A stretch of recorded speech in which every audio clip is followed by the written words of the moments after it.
आखिर क्या सीक्रेट है कि कुछ स्टूडेंट्स ऐसे होते हैं जो एग्जाम से एक दिन पहले या फिर कुछ दिन पहले पढ़ते हैं और फिर वह एग्जाम में काफी अच्छे मार्क्स लाते हैं। लेकिन वहीं दूसरी तरफ देखा जाए तो कुछ ऐसे स्टूडेंट्स भी होते हैं जो पूरे साल भर पढ़ाई करते हैं पर फिर भी एग्जाम्स में अच्छे मार्क्स नहीं ला पाते। तो आखिर वह स्टूडेंट्स जो कम पढ़कर अच्छे मार्क्स ला रहे हैं, क्या वह जीनियस हैं या फिर उन्हें कुछ ऐसी टेक्निक्स पता है जिससे वह एक बार पढ़ते हैं और सारी इंफॉर्मेशन उनके दिमाग में अच्छे से छप जाती है। आज वही टेक्निक्स हम आपको बताने वाले हैं, क्योंकि क्या आपको भी अपने सिलेबस का पढ़ा हुआ याद नहीं रहता है? किसी भी एग्जाम से पहले आप कई दिनों घंटों तक पढ़ाई करते हो और एग्जाम का पेपर देखते ही पढ़ा हुआ सब कुछ भूल जाते हो, क्योंकि बहुत सारे स्टूडेंट्स जो पढ़ते हैं उससे याद नहीं रख पाते, जिससे स्टूडेंट्स का फ्रस्ट्रेशन और ज्यादा बढ़ जाता है। सबसे पहले हम आपको बता दें कि इस प्रॉब्लम का मतलब यह बिल्कुल भी नहीं है कि आपका दिमाग वीक है। बस आपको अपनी स्टडी की अप्रोच को इम्प्रूव करने की जरूरत है, जिसके लिए आपको सबसे पहले यह करना है। Number 1, master exams with 80-20 rule. बेशक कम पढ़ाई करो, लेकिन उस काम को स्मार्टली पढ़ो। विल्फ्रेडो पर्ट का 80-20 रूल एक्चुअली प्रोडक्टिविटी बढ़ाने का एक तरीका है, जिसे आप इफेक्टिवली पढ़ाई के लिए भी यूज कर सकते हो। सिर्फ 20% एफर्ट से आपको 80% रिजल्ट्स मिल सकते हैं। ये प्रिंसिपल हर जगह अप्लाई होता है। इवन लोग 80% टाइम अपने 20% कपड़े बार बार पहनते हैं, और यह पैटर्न आपकी स्टडीज पर भी अप्लाई होता है। अगर आप अपने सिलेबस को सिर्फ 20% इंपॉर्टेंट टॉपिक्स पर फोकस करोगे तो आप इजीली 80% मार्क्स ला सकते हो। आप पूरा सिलेबस कवर करने की कोशिश करने के बजाय कुछ मोस्ट इंपॉर्टेंट टॉपिक्स को प्रायोरिटी दो। जब आपके एग्जाम सर पर हो और टाइम लिमिटेड हो, तब अपने सिलेबस के उस 20% पार्ट को पढ़ो। जो एग्जाम के लिए कोई एक थ्योरम डेफिनेटली आती ही है तो उसे फिंगर टिप्स पर याद कर लो और समझ लो। अब इस अप्रोच को और इफेक्टिव बनाने के लिए आप अपने सिलेबस को छोटे छोटे पार्ट्स में बांट लो। जब ह्यूमन ब्रेन एक साथ ज्यादा इंफॉर्मेशन रिसीव करता है तो उसके लिए कुछ भी याद रखना मुश्किल हो जाता है।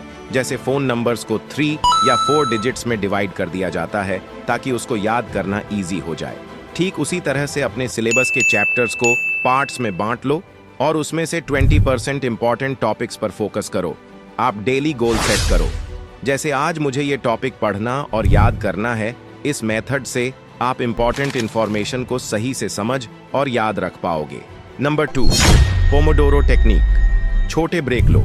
ज्यादा याद रखो, आयुष बिना रुके 4 घंटे पढ़ाई कर रहा था, लेकिन 1 घंटे बाद ही उसकी आंखें भारी होने लगीं, दिमाग सुन्न हो गया और वो बोर हो गया।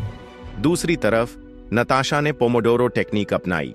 25 मिनट तक पूरा फोकस किया, फिर 5 मिनट का ब्रेक लिया, फिर से 25 मिनट पढ़ाई की। इससे उसका दिमाग फ्रेश रहा और उसने कम समय में ज्यादा याद किया। लंबे समय तक पढ़ने की बजाय छोटे छोटे इंटरवल में पढ़ो। 25 मिनट पढ़ो, 5 मिनट ब्रेक लो। नंबर 3, पढ़ो, विजुअलाइज, इंगेज और रिटेन। स्मार्ट स्टडी की मास्टर की इफेक्टिव पढ़ाई करने के लिए कुछ स्मार्ट स्ट्रेटजी की जरूरत होती है, जैसे विजुअलाइजेशन। हमारा दिमाग सिर्फ टेक्स्ट की तुलना में विजुअल्स और रियल लाइफ इमेजेस को ज्यादा बेहतर याद रखता है। जब आप मिडिल स्कूल में इंग्लिश या हिंदी के किसी चैप्टर में स्टोरी के साथ पिक्चर्स देखते थे तो वो स्टोरी आपको ज्यादा अच्छे से याद रहती थी।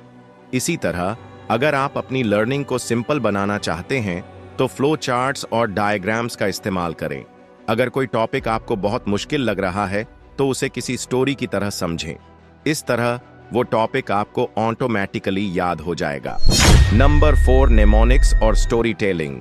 बोरिंग चीजों को मजेदार बनाओ। आयुष को प्लैनेट्स के नाम याद करने में दिक्कत हो रही थी, लेकिन फिर उसने यह लाइन बना ली, my very educated mother just served us nachos. इसमें Mercury, Venus, Earth, Mars, Jupiter, Saturn, Uranus, Neptune छुपे हुए हैं। अब वो कभी भी भूल नहीं सकता। टफ चीजों को आसान बनाने के लिए नेमोनिक्स बनाओ। किसी भी चीज को कहानी या मजेदार वाक्य से जोड़ दो तो याद रखना आसान हो जाएगा। Number 5, Feynman technique. खुद को टीचर बनाओ। आयुष को फिजिक्स बहुत मुश्किल लगती थी। वो कितनी भी कोशिश करता, ओम्स लॉ समझ नहीं आता था, लेकिन फिर उसने एक ट्रिक अपनाई। उसने अपनी छोटी बहन को ओम्स लॉ समझाने की कोशिश की। जैसे ही वो समझाने लगा, उसे एहसास हुआ कि खुद उसे भी पूरी तरह से समझ नहीं आया था। उसने फिर से पढ़ा और धीरे धीरे समझाया। नतीजा, अब वो ओम्स लॉ को कभी नहीं भूलेगा। अगर कोई टॉपिक मुश्किल लग रहा है तो किसी और को समझाने की कोशिश करो। खुद को टीचर मानो। जो जितना अच्छे से सिखाएगा उसे उतना अच्छे से याद रहेगा। तो अगर आपको ये वीडियो अच्छी लगी तो वीडियो को लाइक और चैनल को सब्सक्राइब करके हमें सपोर्ट करें और बेल नोटिफिकेशन ऑन कर लीजिएगा ताकि आप आने वाली वीडियोस मिस ना कर पाओ। Thank you for watching.